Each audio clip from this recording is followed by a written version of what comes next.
गजाननं भूतगणाधिसेवितं कपित्थजम्बूफलचारभक्षणम् उमासुतं शोकविनाशकारकं नमामि विघ्नेश्वरपादपङ्कजं। गुरुर्ब्रह्मा गुरुर्विष्णु गुरुदेव महेश्वर गुरु साक्षात् परब्रह्म तस्मै श्री गुरुवे नमः। तस्मै श्री गुरुवे नमः। या कुन्देन्दु तुषारहार धवला या शुभ्रवस्त्रावृता या वीणा वरदण्डमण्डितकरा या श्वेतपद्मासना या ब्रह्माच्युतशङ्कर पवित्रभिर्देवैः सदा वन्दिता।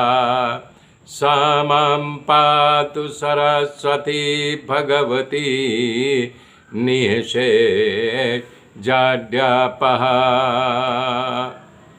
निःशेषजाड्यापः।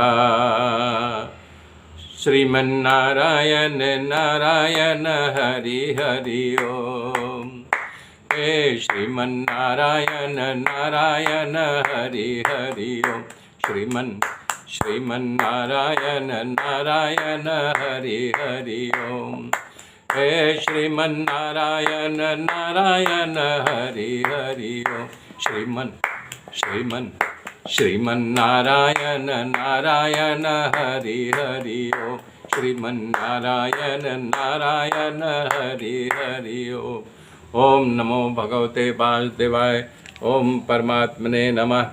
कल मैंने बताया था इस प्रकार भगवान श्री कृष्ण बलराम जी अखाड़ा में प्रवेश किया। जैसे अखाड़ा में प्रवेश किया, दर्शकों में आपस में बात होने लगी। बहुत से लोगों ने प्रभु का परिचय पूछने लगे और देने लगे। कहा है तो नंद बाबा के बालक है, कोई कह रहा है तो स्वयं भगवान नारायण है भाई। किसी ने कहा रे नहीं नहीं, तुमको पता नहीं, देवकी वसुदेव की यही संतान है। वहाँ भगवान चारुण के पास आए। चारुण ने भगवान को ललकारा। भगवान ने चारुण से कहा मैं तो बालक हूँ।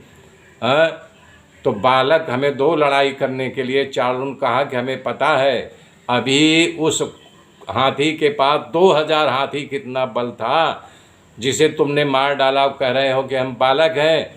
ऐसा कह करके चारुण ने प्रभु पर प्रहार किया। भगवान युद्ध करने के लिए उत्साहित में आ करके प्रहार किया। इसके बाद श्री कृष्ण बलराम जी चारुण को मुष्टि पर प्रहार किया। नंद बाबा घबरा गए और वो बीच सभा में खड़े होकर के बोलने लगे, रे कोई मेरे बालकों को बचाओ बचाओ, कोई मेरे बालकों को। लेकिन किसी ने ध्यान नहीं दिया। तब हनुमान जी से प्रार्थना करने लगे कि हे महावीर, हे बजरंगबली, हमारे कन्हैया और जो है बलराम की रक्षा करो, रक्षा करो। इधर भगवान अतिशौर्य में खिले और चारुण पर वज्र के समान मुक्का मारा। थोड़ी देर में भगवान बलभद्र लीला मात्र में ही चारुण, मुष्टि, सल, तोषर, क्रूर इन पांचों को मार करके धरती पर सुला दिया। सुखदेव जी कथा का विस्तार करते हुए कर रहे हैं, जो बाकी बचे थे मैदान छोड़ करके भाग गए। भगवान के इस पराक्रम को देखकर निष्पक्ष दर्शक वाह वाह करने लगे, प्रभु को धन्यवाद देने लगे। पर कंस का गुस्सा बढ़ने लगा। वो प्रभु की प्रशंसा सुनकर के धुआं पुआं हो गया, क्रुद्ध हो गया। बाजयंत्र को बोला बंद करो ये बाजा बजाना। उस समय उसके मृत्यु का बाजा बजने लगा। कंस का अंतकाल निकट था, इसलिए बकवास शुरू किया। कहने लगा सब हमारे गद्दार हो चुके हो, हमारे सेवक भी गद्दार हो गए हैं। अरे इन दोनों को पकड़ करके मथुरा से बाहर कर दो, वसुदेव और देवकी को मार डालो और दुश्मनों के साथ हमारा बाप मिल गया। मेरा बाप ही गद्दार है, बाकी कि मैं क्या करूं। वहाँ पर खड़े सभी सेवक जो है भयभीत हो गए और कहा कि भैया कंस, मैं तेरी सेवा, मेरी समाप्त, तेरी सेवा से मैं वंचित होना चाह रहा हूँ, मुझे मुक्त करो। तो भगवान तिरछी नज़र से कंस को देखा। कंस तलवार लेकर के खड़ा हो गया। परमात्मा उसकी ओर दौड़ पड़े, जिसे देखकर कंस का चेहरा निस्तेज हो गया। जैसे गरुण सर्प को पकड़ता है, वैसे जा कर के कंस को झपट्टा मार करके पकड़ लिए, भूमि पर पटक दिए और छलांग मार करके भगवान उसके ऊपर गिरे। जैसे भगवान गिरे, उसकी तमाम हड्डियों का चूरा हो गया। उस समय कंस का प्राण तो उसी समय निकल गया था। फिर भी भगवान खाली ये देखने के लिए कि प्राण है कि नहीं है, ये एक मुक्का उसके मस्तक पर फाटे, उसका मस्तक ऐसे फट गया जैसे खरबूजा या ककड़ी फट जाती है। तब महात्मा लोग भगवान के नाम का जय जयकार करने, देवता लोग फूलों की वर्षा करने लगे। प्रजाजनों ने भगवान देवकी के पुत्रों का जय घोष किया। बोलो कृष्ण कन्हैया लाल की जय, बोलो कृष्ण कन्हैया लाल की जय, बोलो कृष्ण कन्हैया लाल की जय। उसके बाद कंस की और सारे कुटुंब की स्त्रियां रोने लगी। भगवान ने उनको सांत्वना दिया और लौकिक रीति से मृत के बाद जो क्रिया होती है वो कराया। सुखदेव जी कह रहे हैं, इसके बाद भगवान श्री कृष्ण बलराम कारागार जेल में गए। वहाँ जाकर अपने माता को बंधन से मुक्त कराया, उनके चरणों का वंदना किया। 11 वर्ष पहले की उनको स्मृति हो जाई। तो साक्षात परमात्मा है, इसलिए प्रभु को भेंटे नहीं, भगवान बात जान गए, इसलिए उनका पुत्र स्नेह अखंड रहे, वो माया कर दिया। माता पिता कहा, हे माँ, प्रसव पीड़ा तुमने भोगा है। माता को उसके बालक का जो आनंद मिलना चाहिए वो आनंद नहीं दे पाया, इसलिए मुझे क्षमा करना है माँ। मनुष्य 100 वर्ष तक माता पिता की सेवा करे तो भी उसका बदला चुका नहीं सकता है। और मैं कैसे कहूँ, मैं तो आपका ऋणी हूँ। कह रहे हैं कि माँ, जो पुरुष समर्थ होते हुए भी अपने वृद्ध माता पिता का, अपने पति का, अपने छोटे बच्चों का, गुरु का, अपने पुरोहित का, ब्राह्मण का, अपने शरणागत का भरण पोषण न करे अथवा न कर सके तो जीते ही जी जैसे समझ लो मर गया हो। हे मेरे माता पिता, मैं आपकी कोई सेवा नहीं कर सका, इसलिए क्षमा करना। मैं असमर्थ हूँ, कंस के जुल्म के कारण परतंत्र था। सुखदेव जी कह रहे हैं कि लीला से मनुष्य बने। विष आत्मा श्री कृष्ण की वाणी सुनकर माता पिता मोहित हो गए और अपने पुत्रों को गोद में बिठाया और प्यार करने लगे। उसके बाद प्रभु ने अपने नाना उग्रसेन को मथुरा का राजा बनाया और यदुवंशों का भार उन्हें सौंप दिया और कहा कि हम यदुवंशियों को ययाति राजा का श्राप होने से हम राजा नहीं बन सकते, आप ही यदुवंशी कहलाओगे।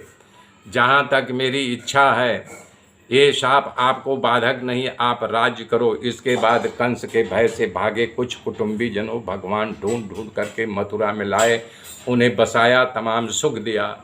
उसके बाद दोनों भाई नंद बाबा के पास आए और कहा, हे बाबा, अब आप ब्रज में जाओ। नंद बाबा रोने लगे।